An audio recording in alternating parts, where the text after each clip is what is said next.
But it's also some fun when you can play like anything. You can play a dragon, but no, you can't be a they them dragon. It has to be a male or female dragon. It's always been like that. It's a great band name, They Them Dragon. They them dragon. Yeah, that's true. They them dragon. Yeah, great. Hello, and welcome to Series 2 of DEC Comedian. My name is Ryan Bussell, I'll be your host. In this series, I'm talking to comics who got their start during the pandemic. What were they thinking? What was the scene like for them when they started, and how are things for them now that things have returned to normal? Stay tuned and find out. Welcome this week. Here we're recording live from beautiful on-air game show studios. Why it's so blue? So welcome. And today, for me to give you a proper introduction, I actually have to ask you a question first. Oh. Because I did this episode with Kevin Rex, and he was asking me who else was I talking to for the season. That mentioned a few names, and I said Anton, Ericsson, and he gave me like this blank stare, and then he said, "Oh, do you mean Skye?" Yeah. So, yeah. So how should I introduce you then for this podcast? Great question. But Anton Ericsson is good, I think, now. But I also do drag, and as that character, then I'm Skye. So okay. And yeah. were you? I guess you were Skye on stage then, or that's how? Yeah, most of the time nowadays, I'm Skye when I'm on stage. When I'm not at work, then I'm definitely Skye. Yeah. Now, where did that come from? That's a super long story, but super long story. But to make it a bit shorter, when I was like 15, I got to know that you could change your name legally in Sweden for free, and you could do it once. And I was like, oh my god, that's so cool. And I have to do it. And the coolest name that I could think of was Skye. So I wrote down my parents' signatures that they were on board with this as well, and sent it into Skatteverket, I think. And then a month later, the letters started to arrive to Skye Ericsson, and my parents was really mad that I had changed my name, and I had to and they really wanted me to change back, and I realized that it was kind of a dumb move to change your name to Skye Ericsson. So I went back to Anton, but I still had to keep Skye in my name, so it's like a middle name instead. Because it wasn't free to change it a second time, and I was poor. That's why you work now. You're saving money to one day change your name. Exactly, one day just to be back to Anton, but until then, still Skye in there as well. Have they ever come to peace with it by now? Or? Yeah, nowadays they're a bit more fine with it, but but when I was 15 and they just got the letter to Skye, they were not that happy at all. So, but yeah, that's where Skye originated from. I really don't know where I got it from in the beginning, and I guess it's more a girl's name as well, but 15-year-old me was like, oh, that's really cool. Skye, wow. It's the coolest name. I'm having a hard time picturing you as a macho 15-year-old. No, the opposite.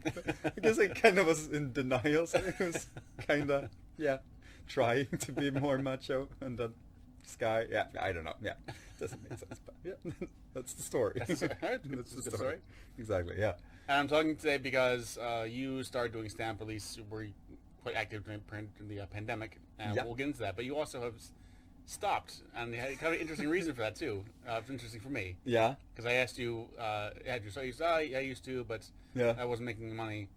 So I stopped. Exactly, and no one's making any money in a comedy. Very few. So seemed like you have the right, interesting motivation for stand up. Yeah, it's one of the reasons actually. It's not that I thought that I would make money right away. It's not that, but when I started doing stand up, I just did it for fun. But then it got bigger and bigger, and then I was doing stand-up for 4 days a week, and working half time, and then struggling to pay bills and stuff. And then I started to work here at On Air, and then I got paid to do kind of something similar, to just stand in front of people, say stuff, and be a little fun, and then have a quiz at the same time. So, Right. yeah, it was nice to get paid, and then I got more shifts here, and yeah, then I worked so much that I was like, oh, it paid the bills, and I didn't want to stand in front of more people if I didn't get paid. I don't know, I get spoiled, I guess. And then, yeah, I kind of lost, yeah, I don't know, it wasn't as fun anymore. And I guess that, if I would have gotten paid, it would have been easier to excuse to go to the clubs and stuff, but Right. now it was so easy to just go to on air instead and get paid and do kinda the same thing. It was close enough for me, at least. So yeah, but yeah, I never had a dream of being like the biggest stand-up comedian either, so I just did it for, yeah, fun, but if it was more fun when you got paid to do the Everything gigs as always well. is, yes. Yes, yes. Well, in the first season of this podcast, Yeah. I interviewed people who had they quit doing stand-up entirely, or at least like quit the grind. Like they, because there were people that I used to see like 5 days a week, and then I would see them maybe 5 times a year, if even that. And when the pandemic hits, and there was no stand-up at all, Yeah. like I thought I was gonna miss it. And I really didn't. You didn't? And I No, thought it was no. really fascinating. Yeah. So the first person I talked to for the podcast was a guy who had done 5 years. This is like early on. This is like when I was at my grind was at its peak. I was like, I just was performing as much as I could everywhere that I possibly could. Yeah. And this guy seemed like he had all. He was hosting shows. He had a podcast. He had his own club. He was doing this. He was doing that. And then one day he just quit. Okay. Just stopped. Yeah.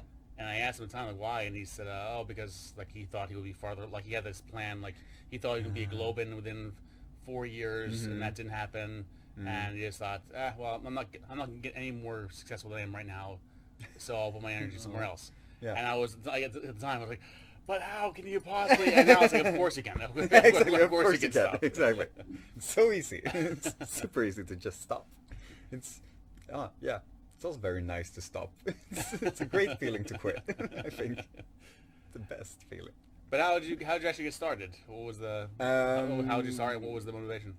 With stand-up, I really, when I was younger, I really loved to go and watch stand-up, and I saw like a lot. I think I went to the clubs like 2 or 3 times a week, kinda. Really? Yeah, down in Lund and Malmö. So I only saw the same comics do the same routines all the time.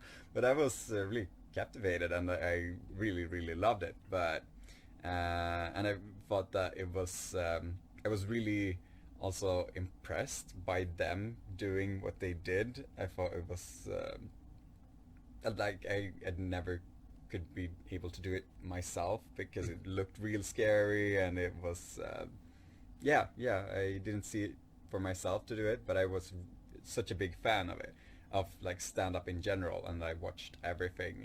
Like I watched like on YouTube, and I went to these stand up nights in Lund and Malmö and saw the same comics over and over, and still laughed at their jokes. And I started kind of early going to the clubs. I think I was like 15, 16, which was great, because then nobody suspected me of being under 18, so I could also buy beer. So that was great. Just go to a comedy club where the average age is like 25 or something. So nobody checked for ID. So that was great as well.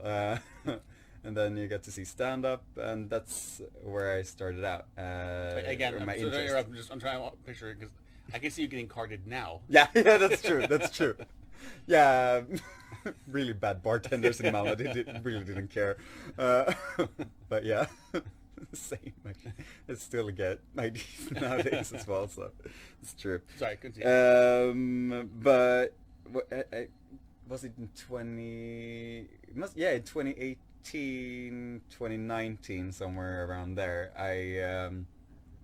I had moved a little bit. I was for a brief while up in Gothenburg, and then I came down to Malmö again, and I decided that I really wanted to try something new. I think it was at New Year's, such a weird New Year resolution thingy where it's like, yeah, I'm going to do it now. It's time for me to do this as well. And then I didn't do it for half a year, but I went to a course after, in the summer of it must have been 2019, exactly, yeah. And it was a course at the folkhögskola, so it was me and some 50-60-year-old ladies, 10 ladies and me in the same group, and we had Thomas Oredsson as the comedian, or the teacher for that course. So it was was it 3 days, I think, where we were just writing jokes and trying to put together our first set. And my very, very first gig I had at that folkhögskola, and it was only all the other ladies that have done other courses. So like they did pottery and knitting and stuff like that. So that was the crowd. And my comedy, especially early on, was pretty rough and pretty like I liked to do some more nasty jokes and be a bit rude, and I thought that was fun, and they really didn't think that was fun. But they thought it was okay at first. So I had my very, very first gig was a pretty good at like the first 2.5 minutes, and then it came to my final joke, my closer, that they really, really hated. Because up until then I'd been pretty nice, because during the days prior we've only been doing stand-up among the group, and it was only all ladies and stuff, so I kind of adjusted the material to that. But my final joke, I thought it was golden, so I was like, I'm going to finish with this one, this is great. And the joke was something along the lines with my first boyfriend always said that I was so tight. I don't know what he thought when can we clip this, or can we edit? Exactly. If I translate it, it should be something. My very first boyfriend thought that I was so tight. I don't know what he imagined of a 7-year-old, something like that, and it totally bombed, and crickets to walk off the stage, really ashamed. So that was my very first. I had a similar experience. My first time. I also had my closing joke. I thought this is going to be this is going to bring the house down. It'll be so good. Yeah. And it was all about. I met my wife on Match.com, and on Match, there's a whole questionnaire. I don't know if you ever to see it, but the people, it's a long list. They say exactly what they're looking for in a person. And I know it's a trend. Like when I was on Match, I know it's like women under 30 were very specific. It was like 190 centimeters tall or more. Makes at least $40,000 a month. Never been married. No kids. I got like very, very specific. And then like after age 30, it gets to be like whatever, Exactly. whatever. Alive. Yeah, exactly. And then also like the question, do you want kids? And under 30, it would be like yes, maybe, no. And then after 30, it was always yes. Yes. So I thought, so I'm going to do this joke. I'm really going to bring the house down. So I talked quite a bit about the whole checklist thing, and then at the end of the whole thing was the then they ask you if you want kids, and under 30 women say yes, no, maybe, not sure, and after 30 they say yes, and I really went for it, like yes, like I thought this is gonna kill. I went on stage and just complete silence, and there was a woman, then there's a woman in the back of the room that just went like ugh. Like audible. And I was like, thank you, my name's Ryan Bussell, good night. Oh, nice. Perfect. But what did I'm curious? What did Thomas think of your? Because I guess you were testing jokes where he was hearing your jokes in class before you were performing them, or Thomas Oredsson. Yeah, exactly. He liked them. Okay. I think he thought that it was fun that I brought something else than the ladies did. Okay. So he thought it was fun, but he. I also think he wanted me to learn the lesson as well, because he said that do that joke, but everybody may not like it. Right. And I was like, yeah, everybody may not like it, but at least some will like it. But nope, nobody liked it. Everybody hated it. I'm always so fascinated by the fact it was one of the main reasons why I love stand-up is because you get this little bit of time on stage where you can say anything, you can be anything you want, you can be whoever you want, you can like you can be real, you can be fake. It's your choice. You get this little bit of time to do whatever you want, and so many men want to talk about anal. In the beginning, it's like, I always like, whenever I say like another rookie talking about anal sex, I'm like, you're not going to say anything that has been said no 1,000 times. Exactly. Like, oh, anal's a pain in the ass, huh? Yeah. Stop stealing my material, please. I don't know, but it's exactly like that, and I was totally like that as well when I started out. Yeah, I was like that when I quit as well. So Okay. Around the same level. So when did you start? So you took the class, those 2019 to the class. Yeah, so exactly. That was down south. Yeah, down south. Okay. And then I moved up to Stockholm in 2020 to do more stand-up. And because prior to that, I did like stand-up maybe once a month or something. Since I was so new, it was tricky to get into all of the clubs and stuff. So I was like, I was thinking if I go to Stockholm, then I can do it way more. And it turned out that I could. So I went to Stockholm in 2022 and started to do like stand-up wherever they wanted me. Okay. So at some good clubs, some really shitty clubs, and everywhere in between. But it was 2022, you said? Yeah, was it 2020? 2020. Okay, because like February 2020. Yeah, the pandemic exactly. was No, it's well 2020. underway. Yeah, no. It's I have no track of the years anymore. No one does anymore. No. I think it's like an unknown symptom of the or unofficial symptom of the vaccine. Yeah, because everyone's totally. time is just like it was 4 or a year ago. Yeah, no one knows it all anymore. No, exactly. 2022 was more or less yesterday, but I still. But the main reason I remember, I know pandemic started in 2020 is because in February 2020, I had just been laid off from one job. I was just about to be hired for a new one. No, I had like 3 interviews, including with the CEO. Yeah. And then they called me and they said because I think Italy had just shut down. Yeah. And that was an international sales job. Mm-hmm. So they said, well, we're gonna. They called back and said, we're gonna wait, because they're gonna call my references and give me the job. Essentially, it was all but done. Yeah. And they said, well, we're gonna wait and see what's going on right now. So we'll let's get back in touch with each other at the end of the month. This is February. And I never heard from them again. Ever. No. But when in 2020 did you come then? Was it early or? First moved to Norrtälje. Okay. Because I thought that's close enough to Stockholm. Sneak up on it. Exactly.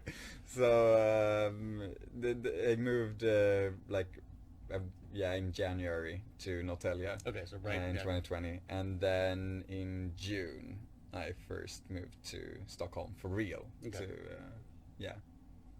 pursue stand-up. To do stand-up. And by that point, the pandemic was well underway. Yeah. So most clubs had shut down. Exactly. Or Big Ben was still around, of course. But of course. Never stopped. Yeah, every day. Was there a lot as well. But yeah, exactly. And but a lot of the club, or not a lot, but yeah, some clubs still were open and had that maximum 50 persons in the room rule. Right. And that's all I needed. And so I did a lot of stand-up for rooms with less than 50 people in it. And still to this day, I think the majority of gigs was with that rule, kind of. Okay. Maximum 50. Because it was there for a long time with maximum 50 in a room. I can't remember exactly, but that entire summer I remember only having those kind of gigs. And then a lot of the gigs was at Stockholm Comedy Club, so there was definitely less than 50 people. Yeah. But yeah, that was the first summer when I came to Stockholm. and started to do it more for real. Yeah, the rules got tougher and tougher. So, because for a while it was 50 with distance. Yeah. And then it got even stricter. It got down to 8. It was a lot of Oh, performance. yeah, It was 8. yeah. But some places said, well, we're restaurants, so we can do 50. Yeah, exactly, yeah. They- Oh, yeah, I remember. Yeah, that's why. Yeah, that's the only reason why that place was it's open the entire time. Exactly. Every day. Stand up every day. We're a restaurant. You're a waiter. And my feeling was if people want to go, fine. For me, it just felt weird to go, so I did not. Yeah, it was weird. It totally was, but I guess I got so used to these weird like, exceptions that people did, and like if you wanted to do stand-up, you went there, and I don't know if it was the best of choices, but yeah. I mean, you probably killed dozens of people. Yeah. But what an opportunity for you, though. Yeah, exactly, yeah. To get stage time. So Sometimes I killed on stage, sometimes I killed off stage, yeah. Happens. Well. And now, one thing I've asked a lot of comics who started during that time was your reality versus expectation. But for you actually had been in clubs as a regular. And now you were in the clubs under like completely different circumstances. Like how did things line up for you? What was your feeling in that? But I didn't feel anything weird about, because my expectation when I started was that I was really shitty and nobody deserved to watch it. So I was just happy to have people there, kind of. So because then I was still like.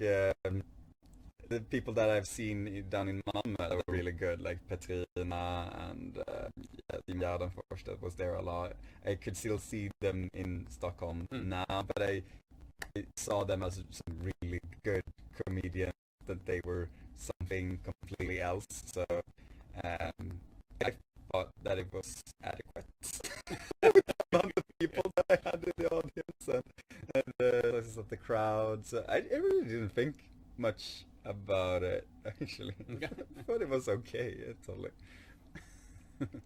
And did you perform as Skye? Was it just the name? Were you a character as well, or were you?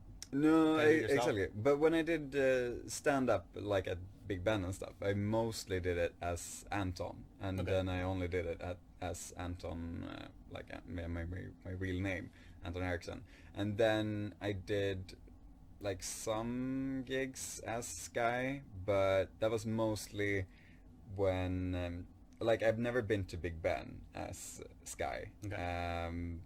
I've done a bunch of stand-up as Skye, but then it's mostly for different occasions or some pride events, or more when it's been announced that I'm coming as Skye to the club, and then it's mostly been more paid gigs, but yeah, I did some stand-up as Skye, but the majority of the gigs I did as Anton.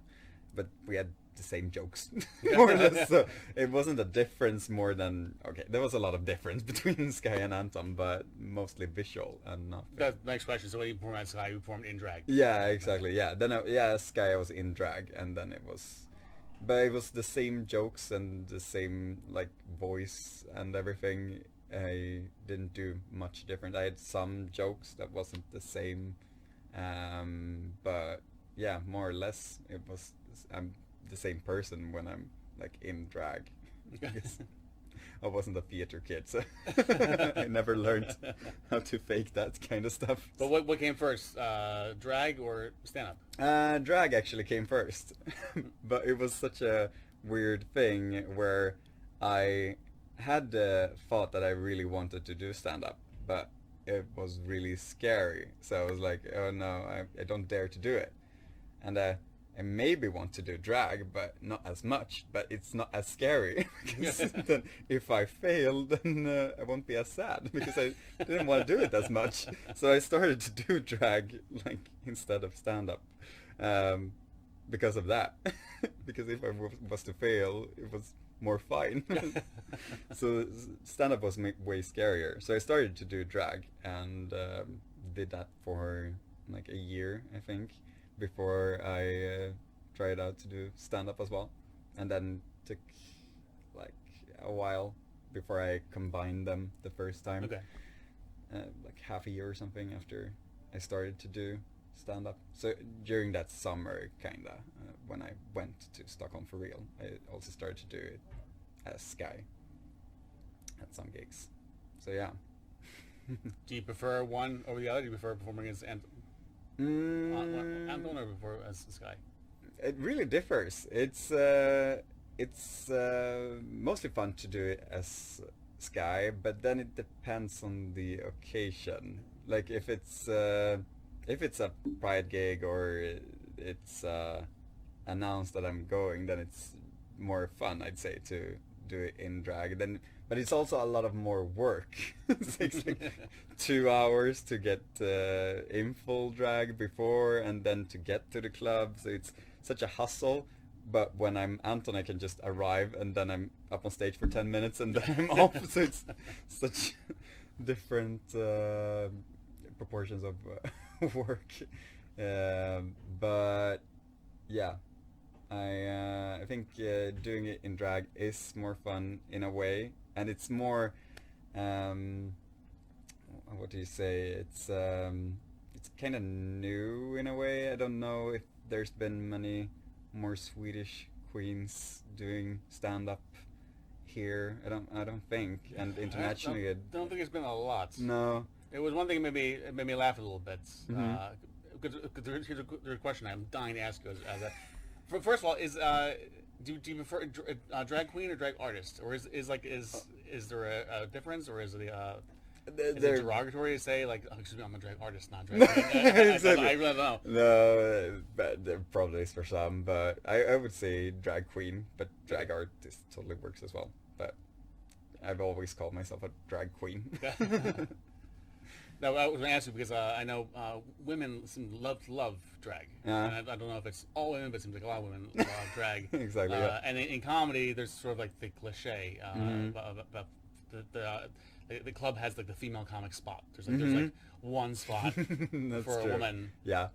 And so women are often very much competitive with each other in comedy than men are. Yeah. Like I know a few women who actually quit because they thought that when they came in and they would meet other women at the clubs, other women would be like, yes, oh good. Exactly, like, very more, supportive. Like, yeah, supportive. We need more women. The sisterhood. Yeah. And instead, the attitude was more like, like, yeah, you're direct competition. Exactly, you're taking spot. my spot. Exactly, yeah, exactly. Yeah.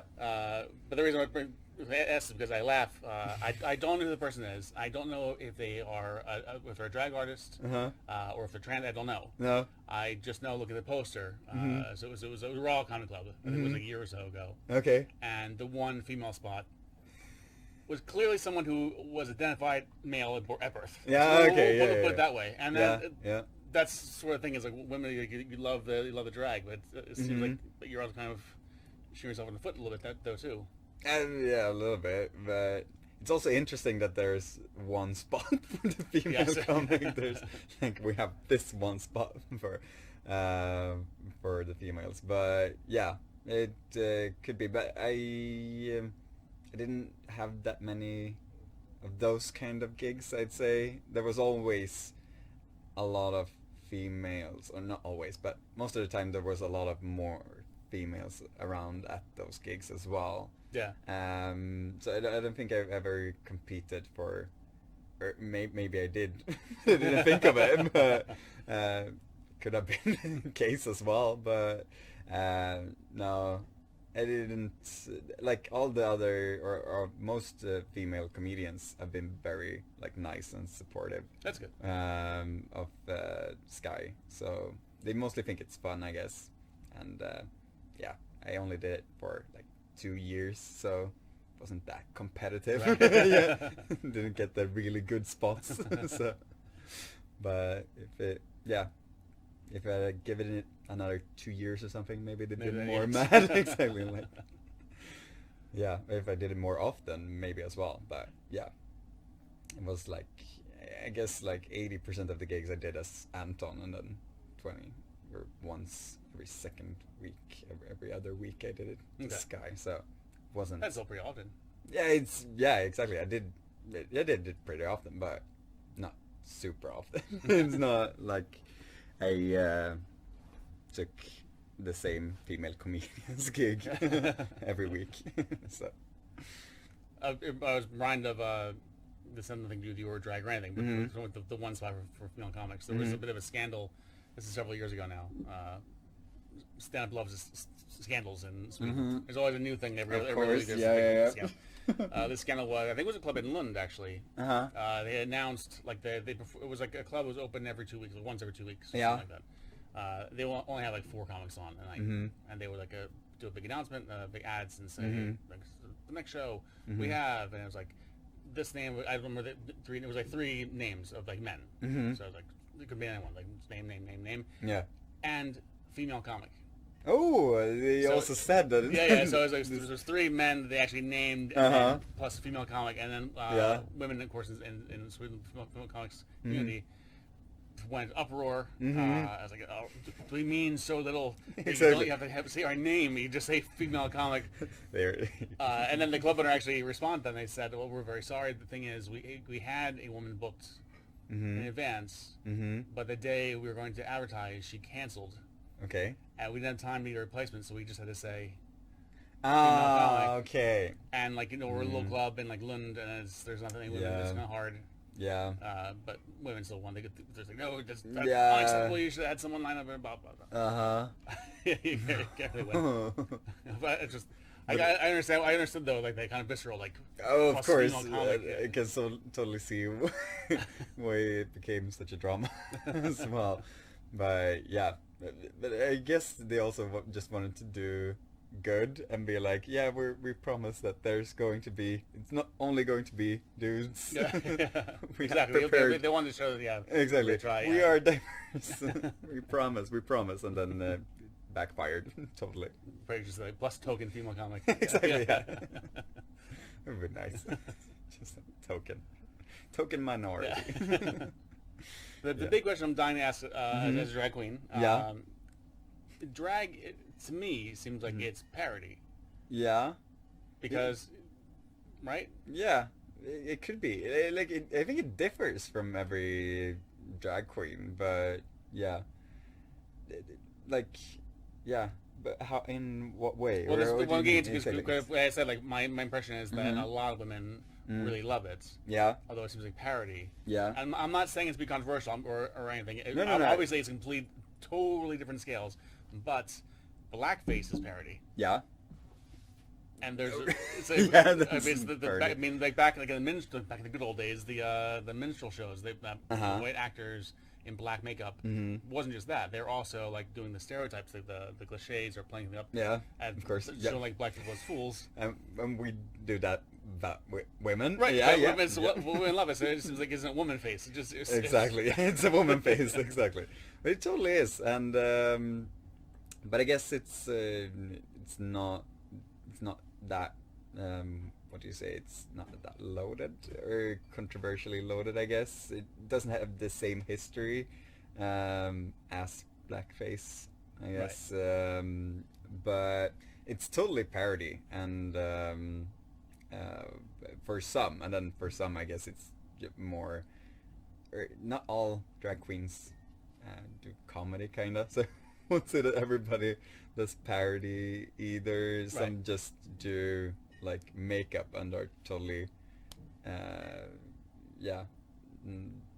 cool with only doing makeup and good looks and stuff like that. But drag in general definitely is more of a parody or a celebration of like women, and but we definitely exaggerate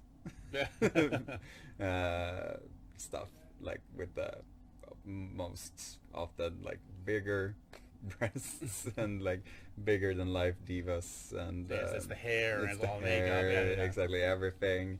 But yeah, they have their similarities, I'd say, but there's not been like a big debate about it either. I don't think I think it's more fun, and people just enjoy it, especially since most women that are the ones being like exaggerated by drag queens, they think it's really fun. So yeah, I think it's just loaded with kindness and joy. So yeah, I feel like your base assumption was that there's like no ill will, man. No, exactly. Disparity. A little bit, but exactly, but mostly not. Mostly it's just for fun, I'd say. It's interesting times we live in, because I mean, in my lifetime, I mean, things have changed so much. I mean, we were already like when I was in high school in the 90s, and we were like still like progressive then compared to like 10 years before that. Of course, yeah. But still, like when I was a kid, it was gay, straight, bi, and that was it. And and if you were a man, like women's clothing, you were a tranny. Yeah, exactly. And that was it. That was there were no other labels. There were two genders. There were that's all it was. There was no term for if a woman dressed as a man. No. It's exactly. gay. Yeah. Proper gay, probably. It's gay. Exactly. There's no natural word for it, right? No, exactly. No, but there's so many labels nowadays, and I can't keep track of all of them anymore. That's also really fascinating to me too, because again, like I think it's better now than it was when I was a kid. Yeah. But still, like, because I would say like I'm liberal, and for me, like back when I was in high school, if I wore a pink shirt, there'd be guys that say, "Oh, you gay? You can't wear it, gay." But as like a liberal, I would say, like, first of all, I can wear pink if I want to, and second of all, like, why do you have to put a label on it? Like, like liberals are very like anti-label. Exactly. And now it feels like something the other way, where there are so many labels, and liberals like want. Yeah. Label is fascinating. Like even straight is like too general. There's labels within straight also. Yeah. Straight, exactly. That's so true. There is so many labels. Myself, I'm not very fond of labels. I just like things to be like, just be what you want and do what you want to do. I don't care that much. I don't like to label myself that much either.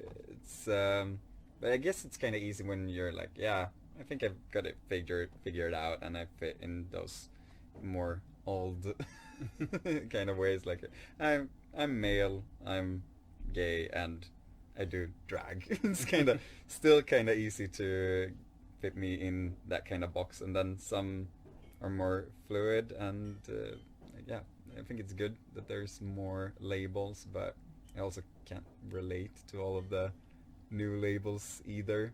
Yeah. Where I think it's like you say, people can just be happy how they are. Exactly, yeah.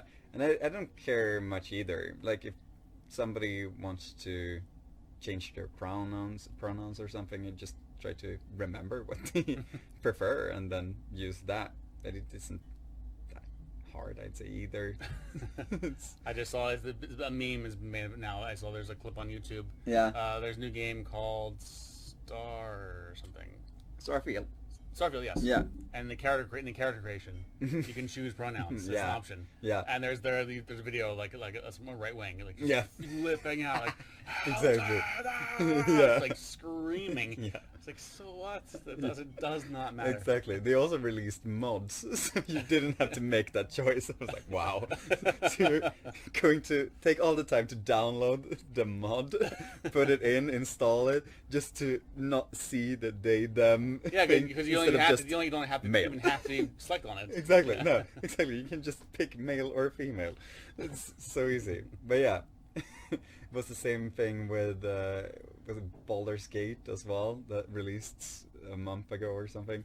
They also had the same kind of decision, and they also got a bit of backlash from some conservative people about how can you pick they them. It's weird. Yeah, I don't know.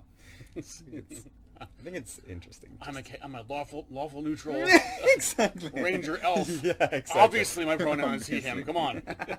Exactly. But it's also so fun when you can play like anything. You can play a dragon, but no, you can't be a they them dragon. You have to be a male or female dragon. It's always been like that. That's a great band name, They Them Dragon. They Them Dragon. Yeah, that's true. They Them Dragon. Yeah, great. Yeah. So it's interesting fights that people pick sometimes. Absolutely. And some things feel like kind of trolling on purpose, though, too. I love seeing progress. Mm-hmm. But also, there have been so many, like, like more and more drag events, which is great. There's really more and more family-friendly drag events, which again is fine. Like I think the only like prudish part of me is like if you're gonna have little kids, you know, maybe don't have like Amanda lick my pussy like as like.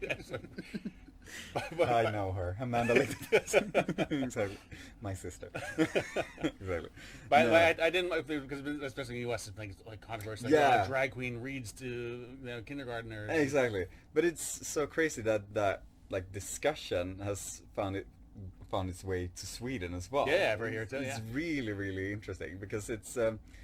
I get it. In America, it's way bigger with the with the drag queen story hours than it is here. It's been here, but it's only like 4 queens that I know that reads stories to kids. It's not been common at all, and they've been like.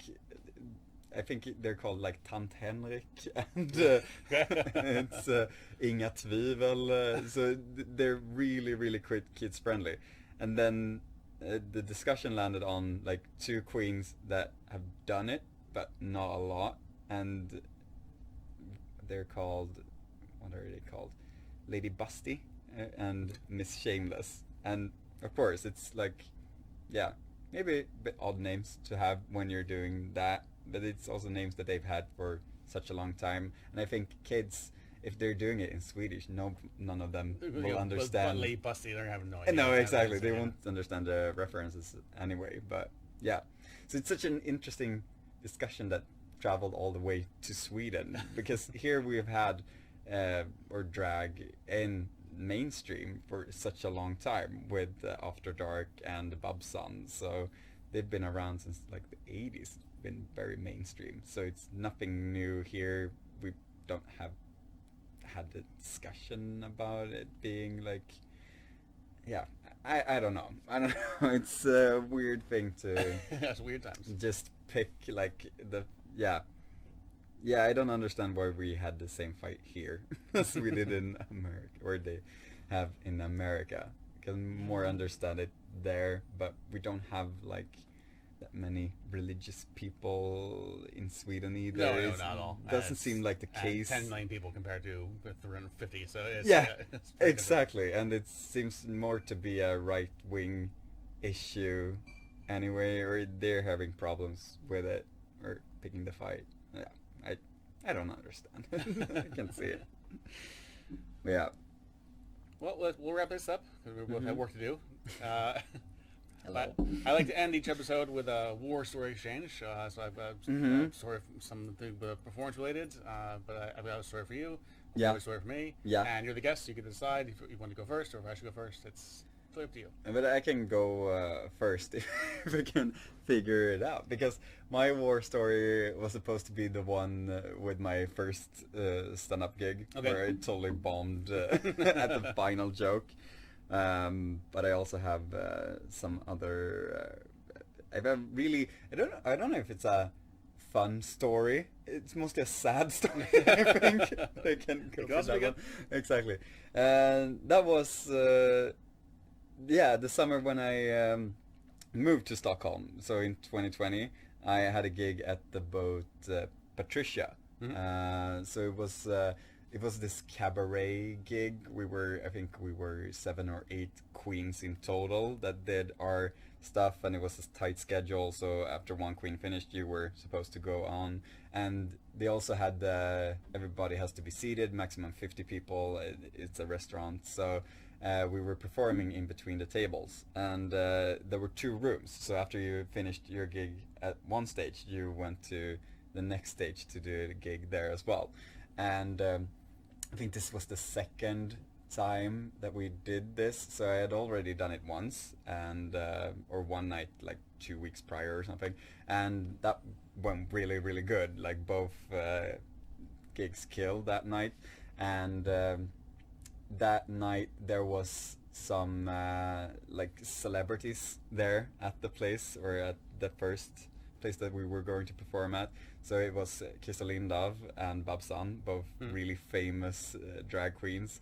and then it was Admira Thunder Pussy that won Drag Race Sweden as well, and Madame Heinz, and also a guest celebrity in Linda Bengtzing, if you know her. I know the name. Yeah, exactly. Linda Bengtzing, great celebrity, great singer. So all of them were in the same room, and they were like front seated and watching the show.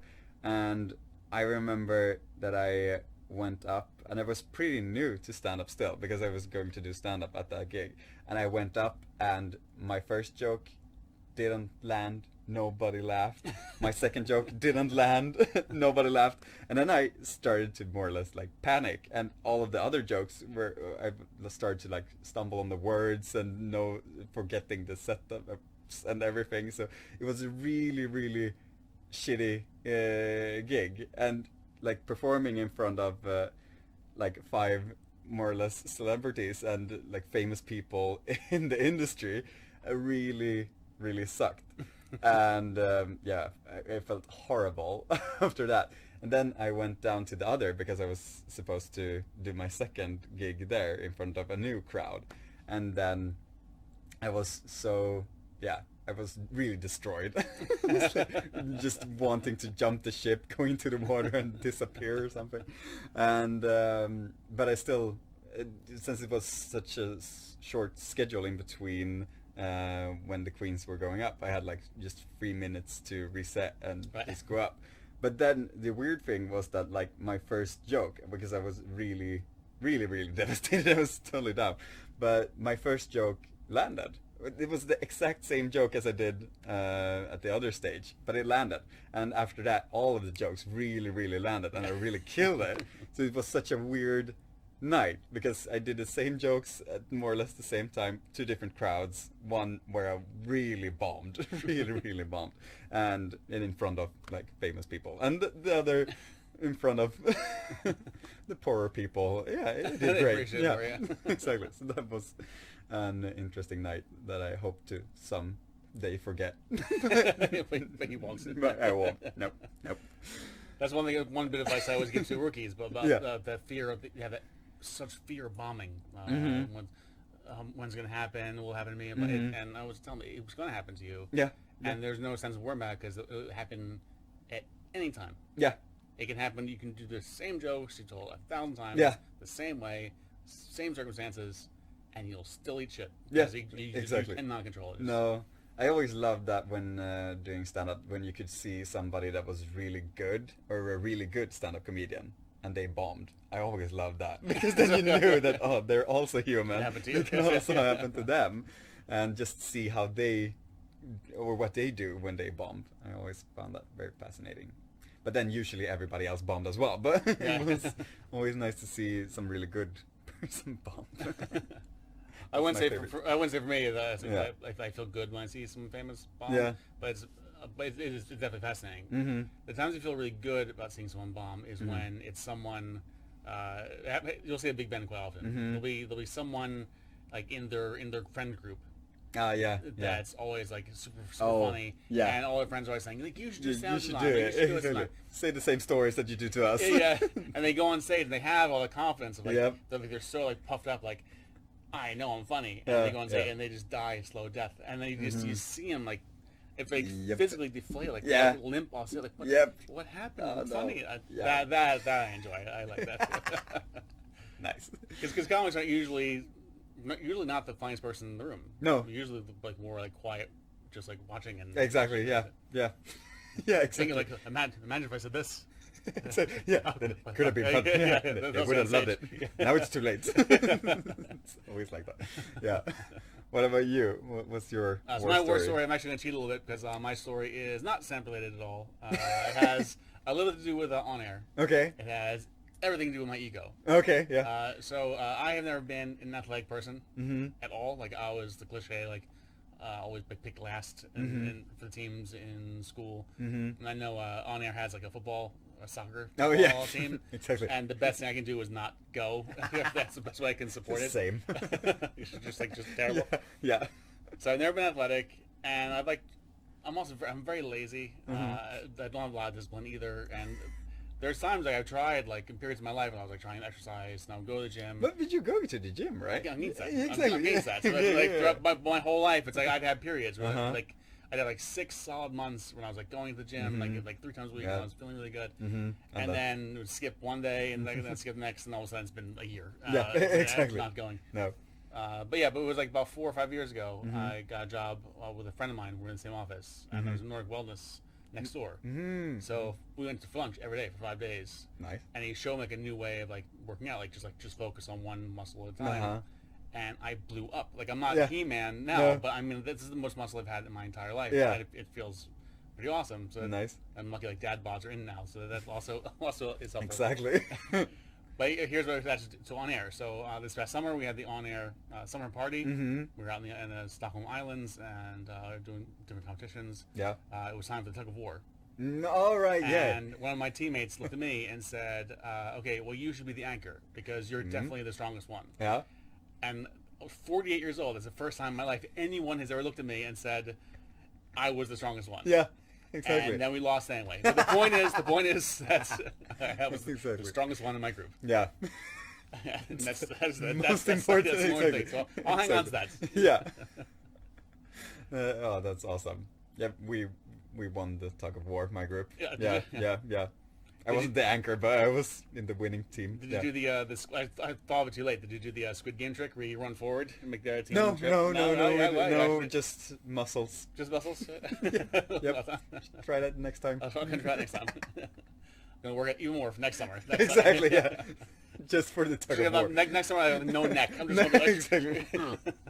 And then there's not going to be a tug of war. There's no one on my team either. Exactly. Just everybody against Brian.